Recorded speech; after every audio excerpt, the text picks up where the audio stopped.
Good morning, everyone. Thank you for joining us. Over the last several weeks, thousands of ordinary people, led by Black and Brown communities and young workers, have taken to the streets in Seattle and hundreds of thousands more nationwide, demanding an end to systemic police violence and brutality that has ravaged city after city in our entire nation for decades. They have declared that Black Lives Matter and have demanded nationwide that police departments be defunded by at least 50%. Seattle's movement is demanding that Seattle Police Department be defunded by at least 50%. My office and my organization, Socialist Alternative, have been proud to have marched with the community every step of the way. And of course, as Socialist City Council member, I have joined the movement that I am a part of in the call to defund the SPD by at least 50%, starting immediately. As a result of the pressure from the George Floyd uprising, 6 of the 8 city council members have now publicly declared that they do to support defunding the SPD by 50%. This is absolutely a welcome step and it's a victory for the movement. But as the city council now debates changes to the 2020 budget in this summer budget vote, we have yet to see a concrete proposal from any of the other council members to actually achieve what now appears to be a majority support. So today I am unveiling our budget proposal, the proposal from my office, from the People's Budget Movement, to defund Seattle Police Department by 50% right now for the rest of the year of 2020, and to take that money and invest in Black and Brown working class communities. And following this, in the autumn of this year, to defund next year's budget for Seattle Police by 50%. On Friday at the City Council Budget Committee tomorrow, I will be introducing the budget amendments that we will go over today, and I urge all the other council members who say they support defunding the SPD to join me in voting for these budget amendments. I have a brief slideshow to walk everybody through what the amendments will do and what we are proposing to fund after defunding the Seattle Police Department by 50%. These electronic slides are available on my website, and our communication staff will be happy to distribute them to you as well now or after the press conference. So hopefully my staff are showing the slides that I want to go over.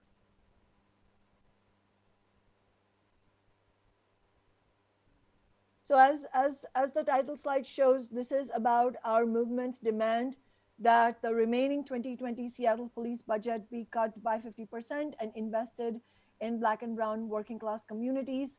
And the specific budget amendments will be on the agenda tomorrow, and the city council will be taking a vote, and I'm happy for my staff to go over the schedule as well.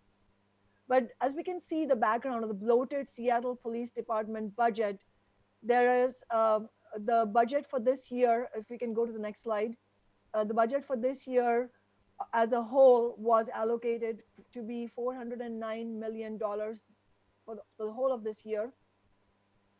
It's that those $409 million are fully 27% of the city of Seattle's entire discretionary budget, more than what the city spends on human services, including elder care and homeless services, affordable housing, neighborhoods, and arts and culture combined. So all of these social needs combined get less money from the city of Seattle than does the police department. And we should also note that the police department's budget is nearly double the fire department's budget. So if you go to the bar graph on the next slide, it shows you in a really powerful visual just how much the Seattle Police Department is bloated and by how much it exceeds the amount that the city funds other social needs. And so we are looking at a whole spectrum of needs for our community. We are looking at the overall gamut of human services. We are looking at the spending for parks and recreation, education and early learning, the funds for the Seattle Library, which is always chronically underfunded, and in fact is something that marginalized communities disproportionately depend on, including for internet access, because we don't have municipal broadband. So we can see, everything from education and housing on the one hand to the Langston Hughes Performing Arts Center is grossly underfunded, funded by crumbs compared to what the police department gets. And as I noted earlier, even the fire department is quite underfunded compared to the police department. On the next slide, you can see how the Seattle Police Department employees themselves constitute 17% of the city of Seattle workforce, but they account for 60% of the top city of Seattle salaries. And the top city salaries we are counting as salaries greater than $35,000 a year. And as you can see, this data comes from openthebooks.com. My staff have compiled the data that is available from that website into this graph. And we can see quite how much of the money that goes into the police department goes into bloated. I mean, the budget as a whole is bloated, but then the salaries are bloated. And you can see in the graph, we say 119 out of 200 top paid city of Seattle executives or employees are in the police department. This is just mind boggling. Almost exclusively, these are police officers, sergeants, and lieutenants who were paid an average of $268,000 last year. And a lot of this comes from overtime payment. And we know what they do with most of that overtime. And we'll talk about that in a second. In the next slide, we can see, a 50% defund for this year, how we have arrived at the number 85 million. A lot of people have asked us. The total budget is 409 million for the year. The budget for the 5 months left in 2020 is $170 million, and 50% of that is 85 million. So it's very straightforward. And so what we are demanding is that for the remainder of 2020, rather than spend the $170 million on the police, the city council should vote to take $85 million of those to fund affordable housing, services in Black and brown working class communities, for renter organizing and eviction defense, and for also the whole range of community service organizations, community-based organizations that have come forward with concrete proposals, with a proven track record. We strongly support all of those proposals, and all of those proposals can be funded using the $85 million, including community programs that are specifically alternatives to repressive policing. And in addition to that, the city council needs to stop the sweeps of homeless neighbors, because we know that the existence of that navigation team that carries out the sweeps not only inflicts inhumanity on our homeless neighbors, it's also a wastage of millions of dollars every year that can instead be used for homeless services, for tiny house villages, and for affordable housing. So after all this, the police department would still have $85 million left, which is nearly 5 times the city's entire year funds for immigrant and refugee communities, enforcing labor standards and civil rights combined. And I should mention specifically the lack of funding for the Office of Civil Rights and the Office of Labor Standards. That particularly negatively impacts the same communities of color who are also impacted by police violence. So we have to make sure that we understand that when we're talking about defunding the police, we're talking about funding the actual needs of the communities who are negatively impacted by the police. In the next slide, we have more of an outline of what the defund will look like. So 16 of these 85 million are accounted for, in our view, by the promise that Mayor Durkin has already made, but we don't believe that has been delivered on fully. So the city council needs to make sure that that happens. And so that accounts for $16 million of the 85 million, and the remainder should come from additional defunding through across the board reductions in patrols and other operations. And as I mentioned before, entirely eliminating the navigation team, which is really just a euphemism for carrying out the sweeps. On the following slide, we have the explanation for where the community wants the $85 million to go. So this is a whole program that has been laid out by the community. $15.5 million for funding Black and brown restorative justice and other community programs, $3 million for supporting community organizations that develop alternative public safety models, $700,000 for renter organizing and eviction defense, $80,000 to make sure that the oversight board for the Green New Deal is carried out, which is something that was the city council unanimous mandate, but has not been carried out by Mayor Durkin, which is yet another thing that has not been carried out by the mayor's office despite city council mandate. We also want to make sure that affordable working class housing for communities that have faced displacement, like the Black community, needs to be prioritized, at least at the tune of 34.7 million, which is the number we currently have, fund. Uh, uh, and also, we want to make sure that the $16 million the mayor has promised can, fund currently underfunded city services, because that is not going to the police department supposedly. And of course, as the community has demanded, to move 911 call center out of Seattle police and into civilian control. So all of this encompasses the proposals that have come forward from various community organizations. And I just wanted to also send a message out there, a message of solidarity to all the community organizations, that if you want to change these numbers around, we should have a democratic discussion about that and make sure that we do what is exactly what we want from these $85 million.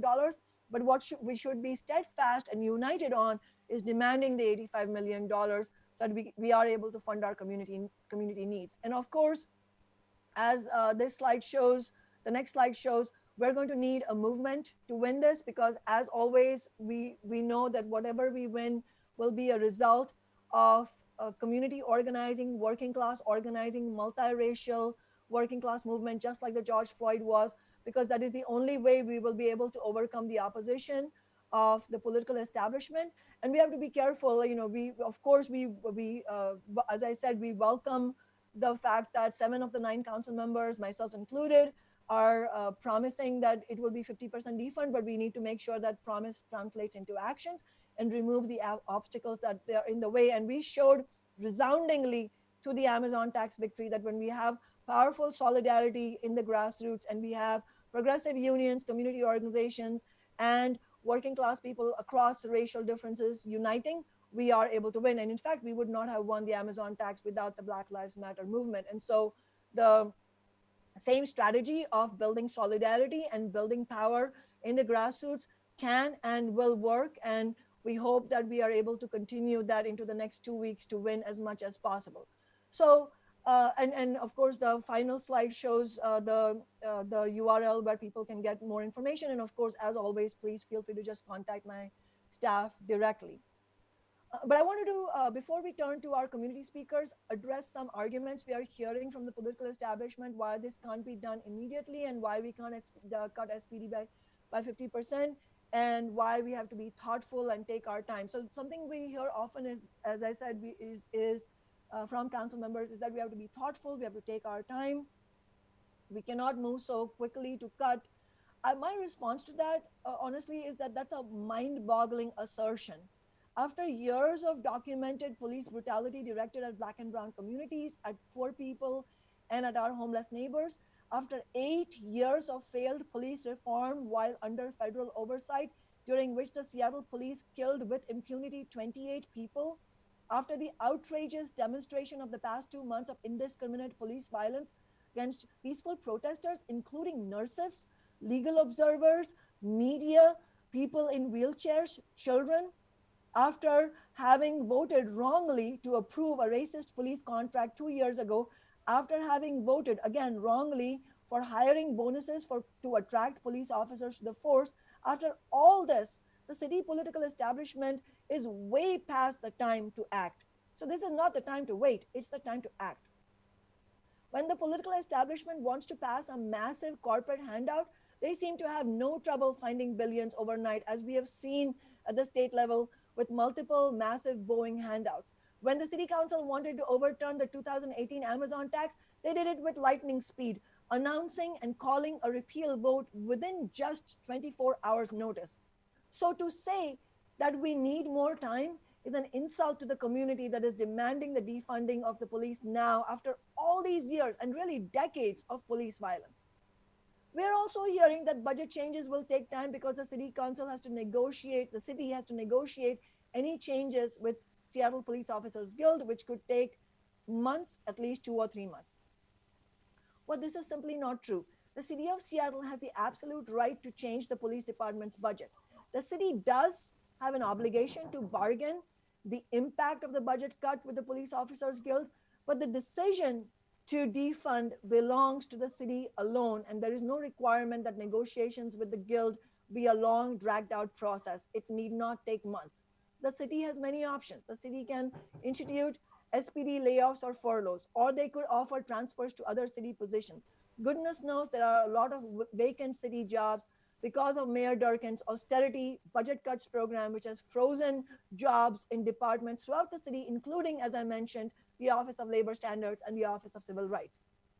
The political establishment announces and implements budget cuts for essential services with stunning rapidity.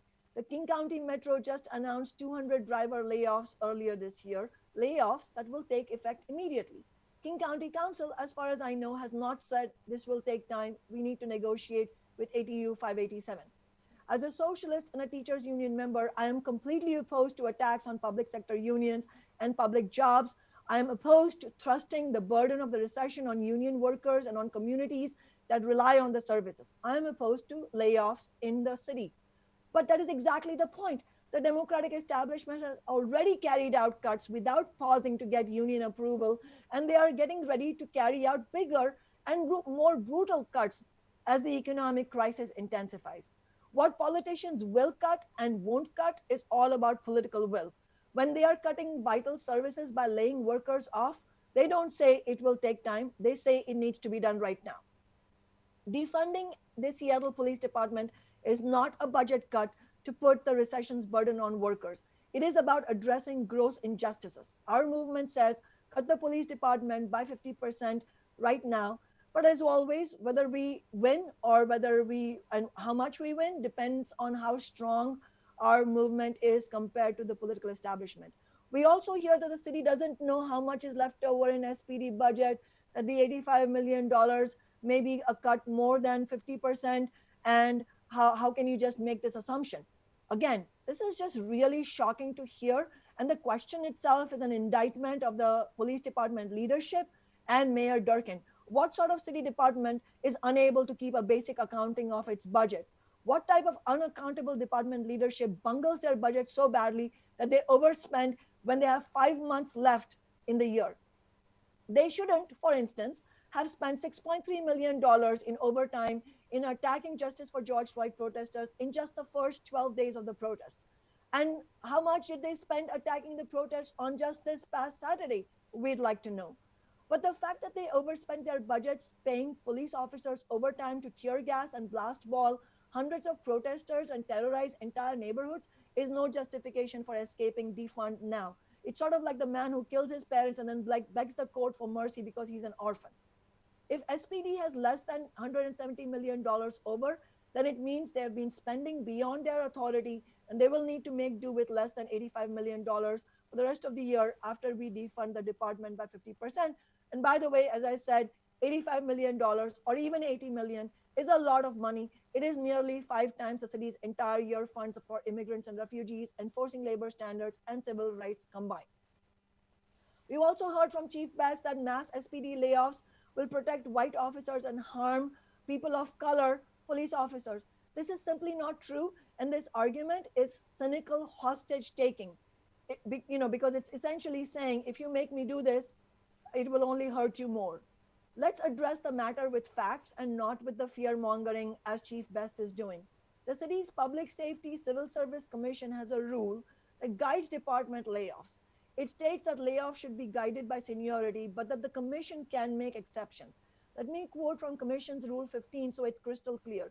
The Civil Service Commission, quote, may grant permission for layoff out of the regular order upon showing by the appointing authority of the department of a necessity, therefore, in the interest of efficient operation of his or her department, after giving any employee or employees affected an opportunity to be heard, unquote. So clearly the commission has the right to carry out reasonable procedures that do not involve seniority. It is entirely within Chief Best's authority to come up with a different layoff order, one that does not discriminate against people of color officers. She could, for instance, immediately lay off officers who have the most number of public complaints for violence lodged against them.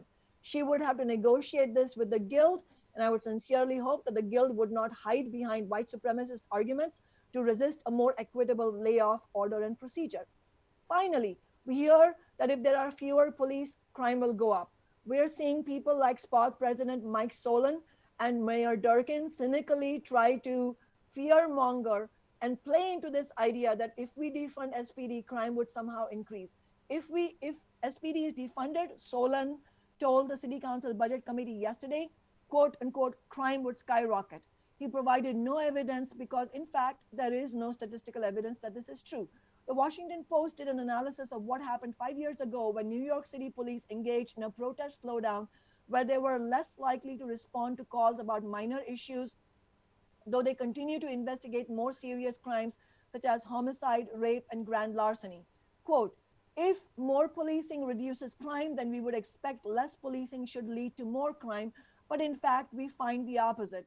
Civilian complaints of major crimes, murder, rape, felony assault, burglary, and grand larceny actually declined during the slowdown, unquote, as reported by the Post.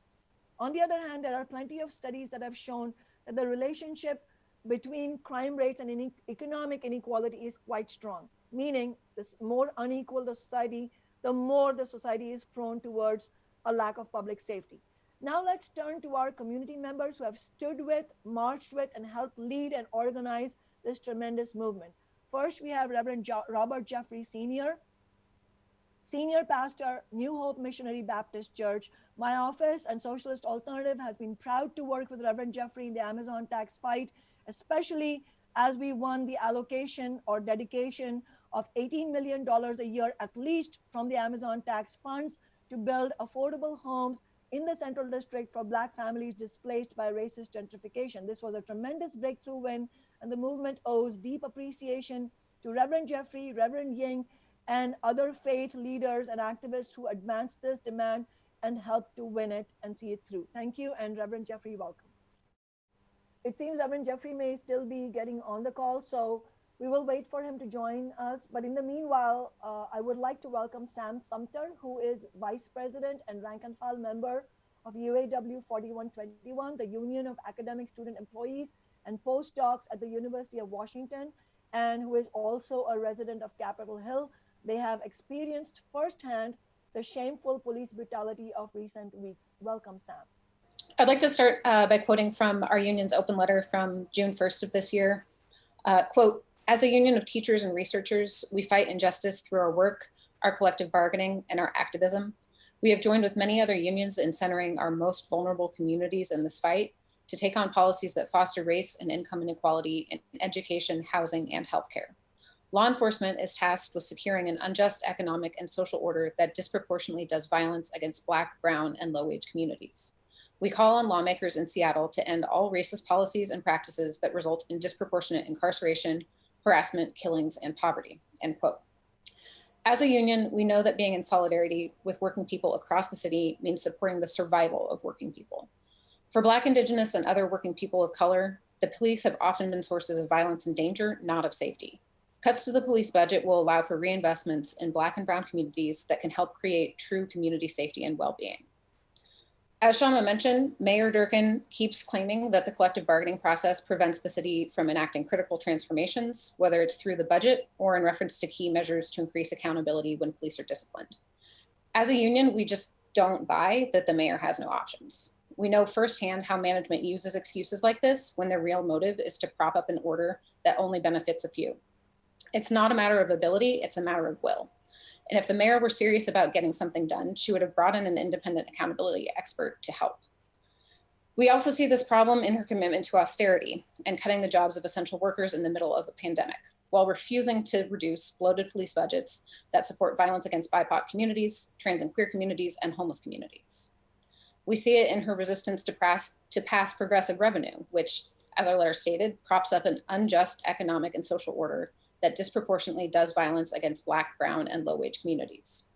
For some reason, she'd rather spread lies about what is and isn't possible through collective bargaining than do anything to address the crisis of over-policing and police brutality. We as a union are not okay with this. We're not okay with the mayor propping up collective bargaining as a politically convenient excuse to avoid accountability and to avoid reimagining policing while getting to act like she cares about workers' rights. And to speak personally for a moment, I do live on Capitol Hill, just a few blocks from the East Precinct.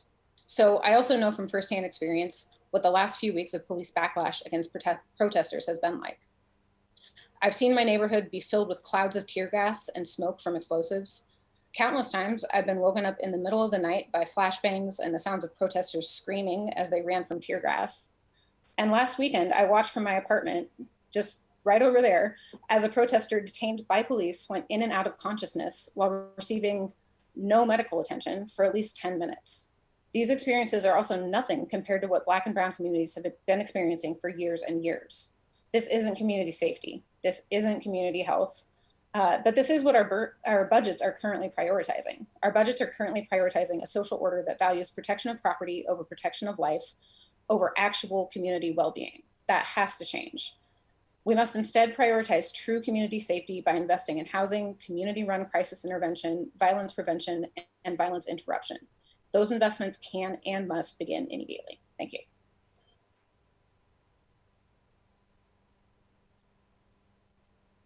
Thank you so much, Sam.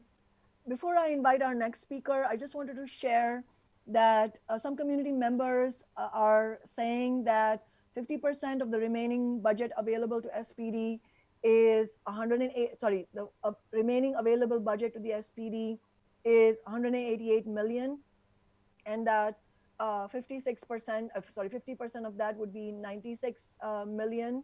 And what I want to say to the community members who have found that is I would urge them to contact my office and so that we can see where they are getting this number from, 94 million, sorry, not 96 million.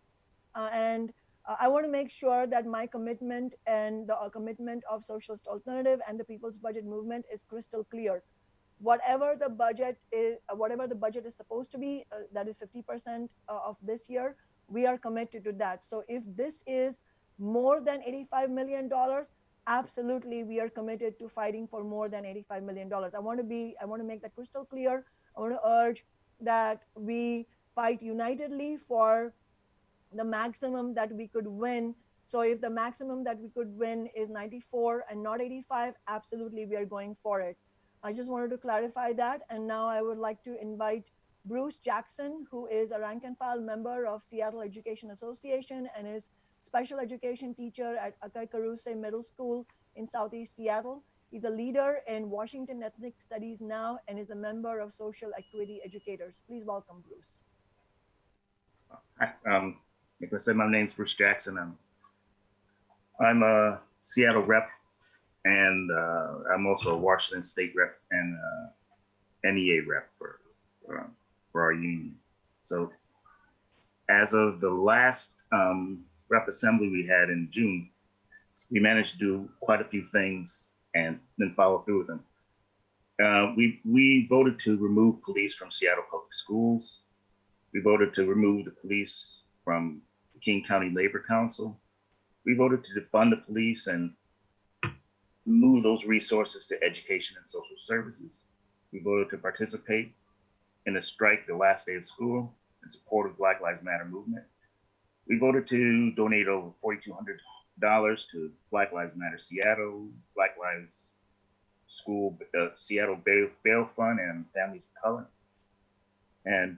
But due to the cancellation of WEA and NEA conventions, we had set up a contingency to go to those two organizations and just blast away as much Black Lives Matter stuff as we could possibly do. But due to COVID restrictions, we were limited to memorandums of understanding, and we do intend to continue to fight, but there's not a lot we can do right now.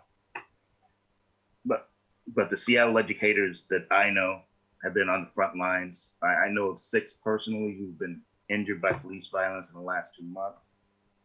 So we've been putting together a lot of separate actions, most prominent of which is the week of action that's happening right now. We have 7 separate actions that will be concluded with a march to City Hall on August 3rd, the day of the budgeting crisis. Day of the budgeting. Today is the day we're supposed to be writing to our legislators.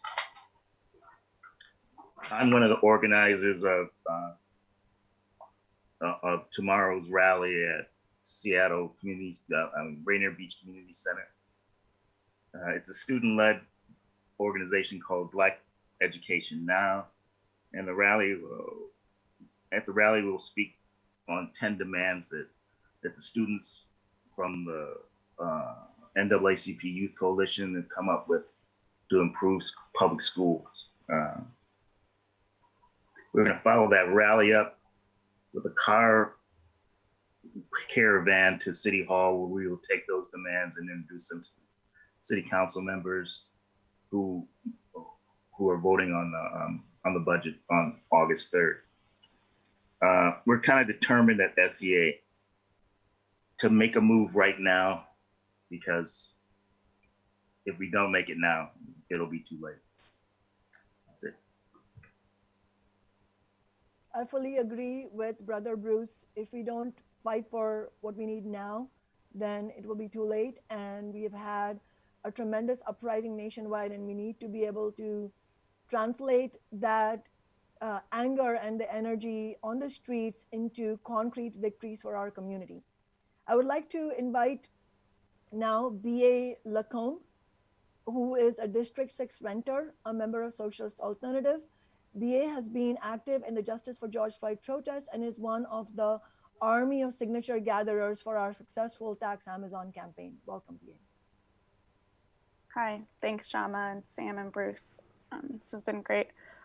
So as a renter in Seattle and as a member of Socialist Alternative, I know that the People's Budget movement is necessary to fight for the things we need as working people. Even corporate media across the US have been forced to recognize and give warning about an eviction apocalypse, a tsunami of evictions, in a country where we were already facing an enormous housing crisis. People of color have faced disproportionate job loss during the pandemic and will likely face the brunt of the millions of predicted evictions in the coming months.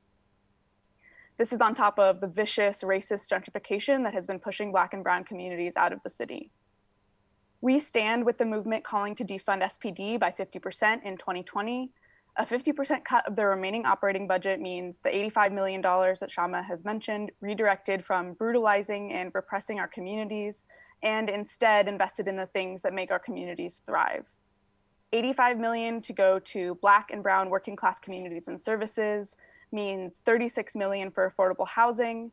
We should also use $700,000 of that $85 million for renters' rights, which includes $500,000 for renters organizing at the tenants union and $200,000 for eviction defense lawyers for the thousands of tenants who are facing down rents they cannot pay. Earlier this year, we made a call for the establishment to cancel rent, and they didn't do that. Because of the organizing statewide and across the nation over the past months, the establishment was forced to enact eviction moratoriums. Socialist Alternative and Councilmember Sawant's office, alongside renters' rights organizations, collected over 9,000 signatures for the cancel rent petition. But because rent hasn't been canceled, once the moratoriums are lifted, there will be a tsunami of evictions unless renters get organized seriously toward a rent strike. We need money for renters to get organized, not money for police to enforce brutal evictions. Black working class and poor people were disproportionately impacted by the eviction epidemic even before the recession. The private housing market has simply failed. It's the core of racist gentrification in this city. It's built thousands of luxury apartments that are sitting empty while working families, especially Black and Brown people, are pushed out of the city and even onto the street. We are calling to stop the sweeps of our homeless neighbors, to fund high quality public housing and services.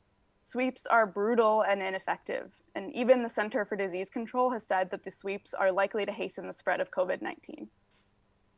As a Socialist Alternative member and renter, I am organizing with the People's Budget movement because it is committed to fighting and winning to make a real material difference in the lives of working class people. We launched this movement in the first year Councilmember Sawant was elected, and every year since then, the People's Budget campaign has won significant victories for homeless neighbors, for affordable housing, and renters' rights. Let's do it again this year.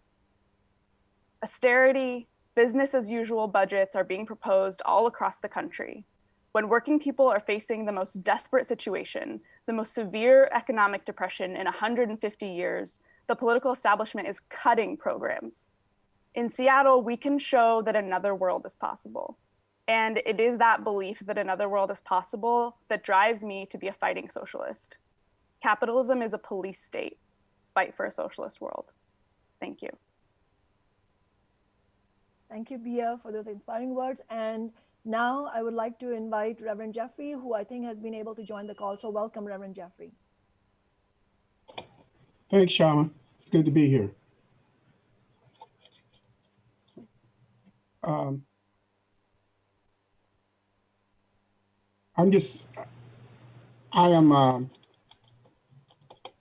I'm delighted to be here.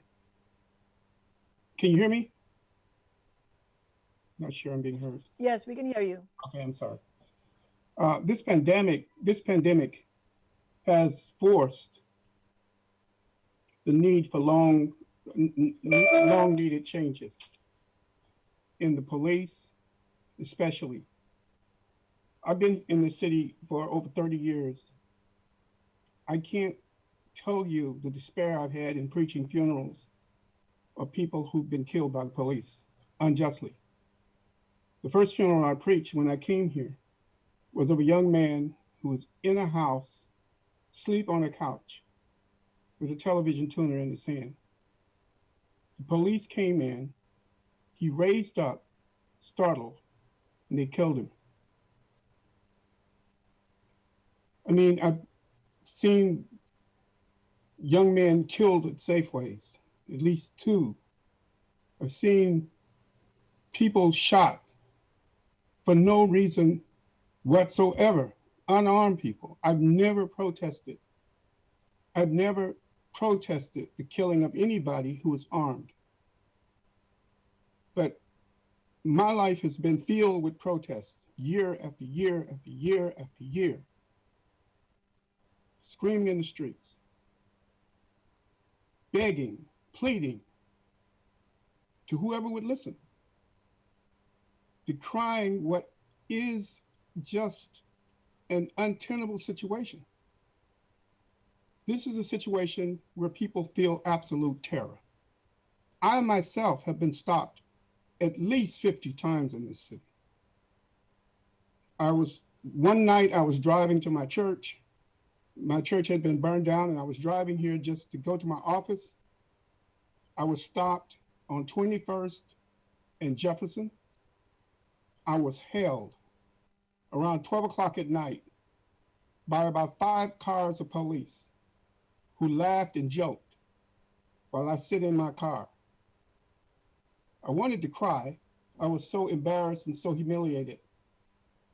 But my dignity and my self-respect kept me from doing that. I was stopped again. These are notable stops. I mean, I've been stopped so many times, but these were notable. When I required the next morning about that stop, the police told me there was no record. There was no record of me being held for 2 hours at night, afraid for my life. I was stopped again in the jail. I went up to the jail to perform a wedding. A simple wedding. One of the prisoners asked me to come and perform a wedding. I went up to perform that wedding.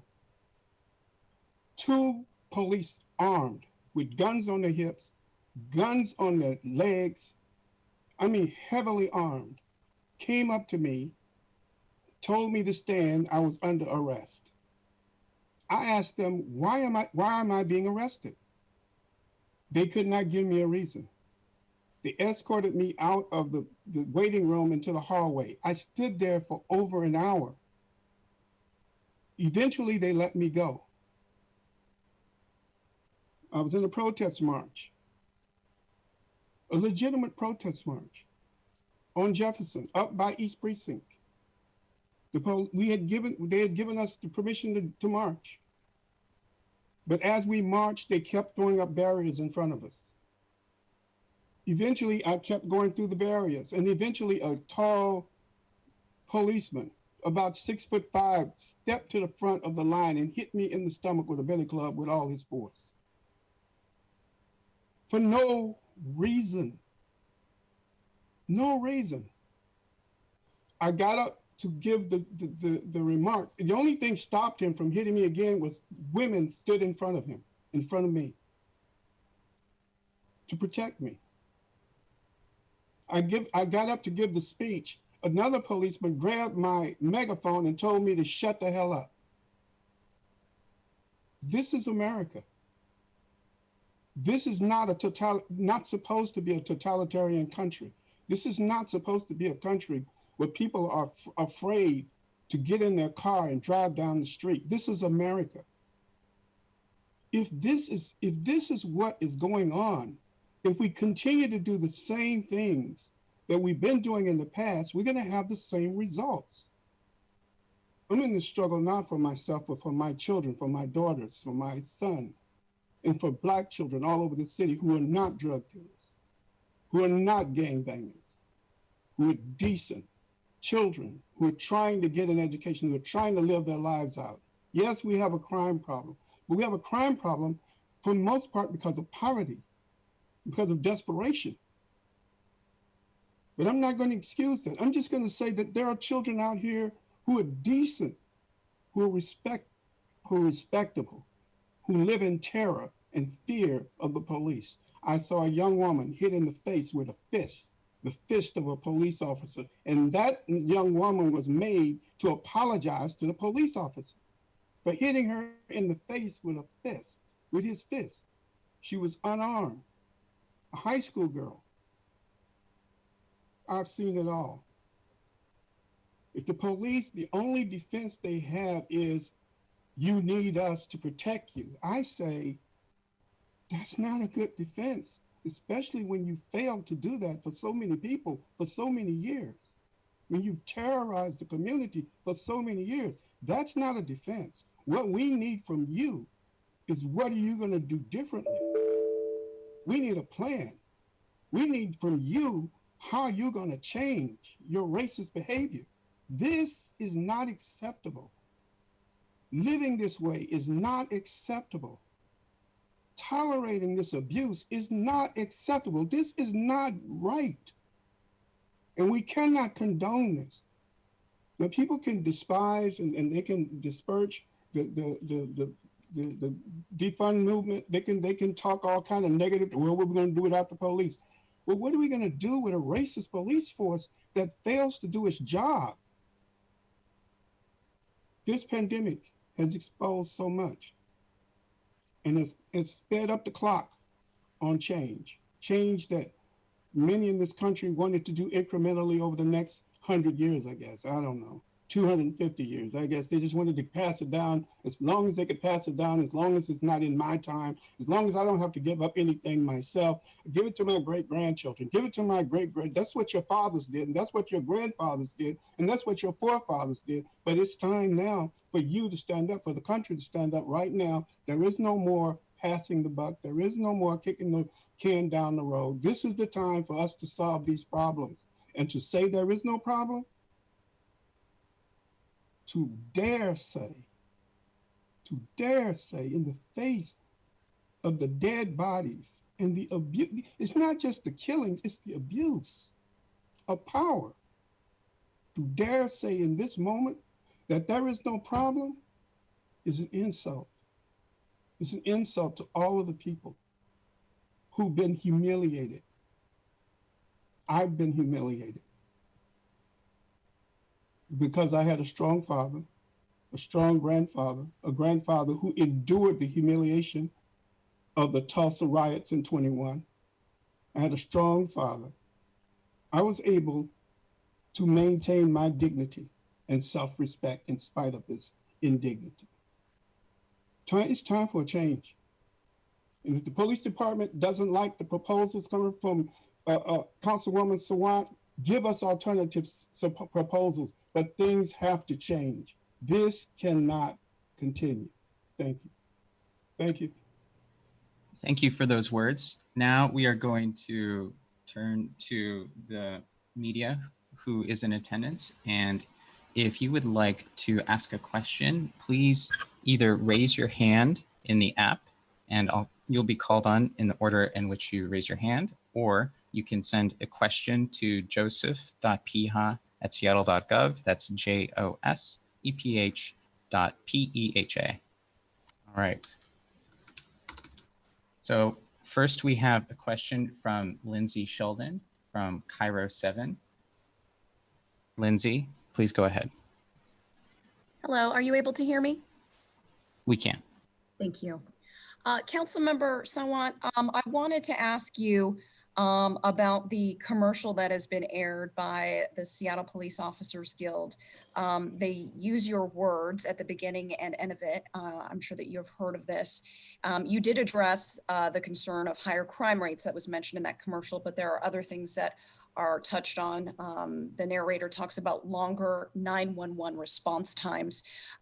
What is your reaction to seeing that commercial and the use of your words in it? Thank you for the question. I am not surprised in any way because the Seattle Police Officers Guild, and indeed many of the police guilds throughout the nation, unfortunately, and the Fraternal Order of Police, which many of the police guilds are affiliated with, are at this point reactionary and right-wing. Many of them are aligned with the Trump administration. So I am not surprised to see them taking such a demonizing approach. But I would say what they're demonizing is not me personally, but the movement that is demanding police accountability and an end to police violence and racism in our society. And I would also say that their video takes out of context the comments that we made. As all the media know, my comments that they have misquoted in the commercial were directed towards Amazon billionaires, Jeff Bezos, and the billionaire class as a whole. It was not in relation to the police department, but it's telling that they have used it because it also is a reminder for us that the primary function of the police forces and the military under capitalism, in the context of capitalism, is to carry out repression of any kind of social movements that demand a different kind of society. So I think it is important that those of us who are fighting for a better society, regardless of what other specific things we might disagree on, if we all are united on wanting a society, a city that is free of police violence, free of racism, then we must unite proudly to fight to defund the police and to make sure that those funds are invested in Black and brown working class communities, because we know that that is what's going to fix the problems that are being faced by the communities. Thank you, Councilmember. I just had one other question, if there's time to ask it. I wanted to get your reaction to some of the criticism that we have heard about these investments in, I've heard them termed upstream investments, investments in community, and basically addressing many of those poverty-rooted crimes and investing in those community organizations. Some of the criticism that we have heard is that investing in those organizations, there will be that time gap in between defunding from police and investing in those organizations. And there's that gap left between those efforts taking effect. How would you respond to that type of concern or criticism? I think the main concern anybody should have is the seemingly endless time gap that the community has faced after decades of studies showing that the best way to carry out public safety is to build a more equitable society, to make sure that the policies at the city, county, state, and federal level are directed towards alleviating poverty, homelessness, racism inside schools and on the streets and in our neighborhoods, as opposed to exacerbating the problems that are at the root cause of what we see in our society. I would also urge people to look at statistics, especially if you look at the entire trajectory of Seattle since the George Floyd protest movement broke out with the first protest on May 30th. Where has the violence come from?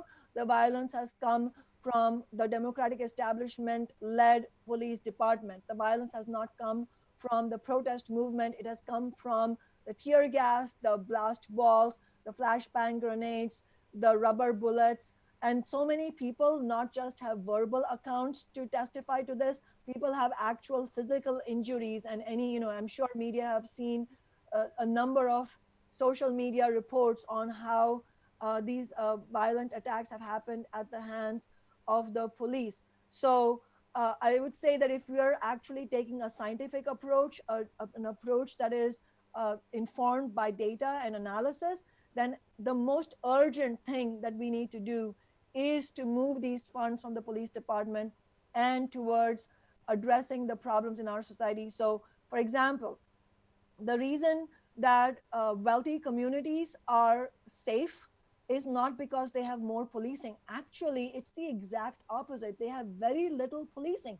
If you see the look at the police presence and you distribute it across income-based neighborhoods, you will see that the maximum police presence is in the poorest neighborhoods. So the reason the wealthier neighborhoods are safer is not because of more police, it's because they have decent housing, they have really good quality public schools, because the school funding is also very income segregated. It's because the parents have decent jobs where they're able to spend time with their children. It's because the children themselves have access to not only good schools, but quality after school programs, summer programs, access to job opportunities when they graduate high school. These are the things that we need to immediately fund. That is why it's important that on this press conference, we have the voice of educators as well, through Brother Bruce Jackson from the Seattle Education Association, who's making precisely that point. And that's why tomorrow, Black Education Now has organized this rally and action, precisely because they are pointing, because data shows that we need these funds to be benefiting our students, our young people, and our communities. Thank you. Our next question comes from Dan Beekman of the Seattle Times. Please go ahead, Dan. Thanks, Joseph. Question for Councilmember Sawant. I'm just wondering whether, in terms of the cuts you're proposing across patrol operations, other than the navigation team specific cut that you mentioned, are you asking the police department to choose how and where to carry out those patrol cuts, or are you going to be proposing more detailed cuts within that?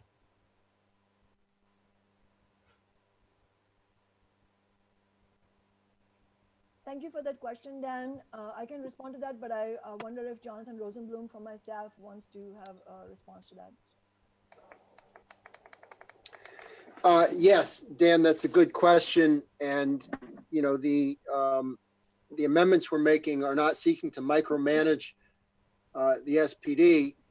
In fact, the SPD has latitude within our proposal to figure out what cuts make the most sense. And so the amendments that Councilmember Sawant is putting forward would cut 85 million, and the department would have to figure out how to make those cuts and how to prioritize the services moving forward. So that's how, and I'd say that with one exception, of course, we are saying we need a 100% cut in the sweeps program that the police engage in, because the inhumane and cruel sweeps are harming people, our neighbors who are homeless, and they are in fact in this COVID era endangering the entire community, and they need to be done away with completely. All right. Looks like we have queued through all of the media questions. So unless there's anything else, I think that is it.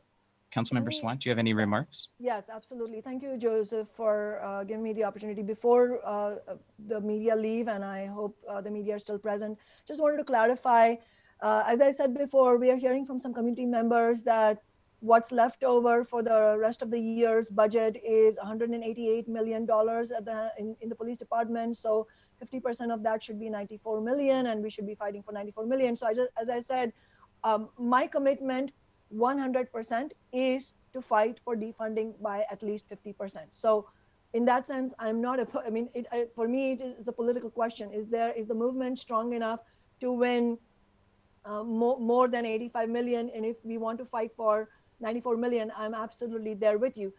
We just checked with our central staff to clarify where the $188 million amount is coming from, as opposed to the $170 million, which is the figure we used for the 5-month period of that accounts for the 5-month portion of the $409 million yearly budget. And central staff have clarified that the $188 million is a mid-month figure, like mid-July figure. And just accounting wise, we would assume that the balance would be lower by the end of this month. And since we are proposing the cuts for August, starting in August, we expect that number to come down by August. And so at this moment, it seems to us from what central staff are advising us that it is $85 million would be the 50% cut. But as I said, I welcome the community. If we want to fight for more, I am there with you, but we need to make sure that we hold the city council accountable.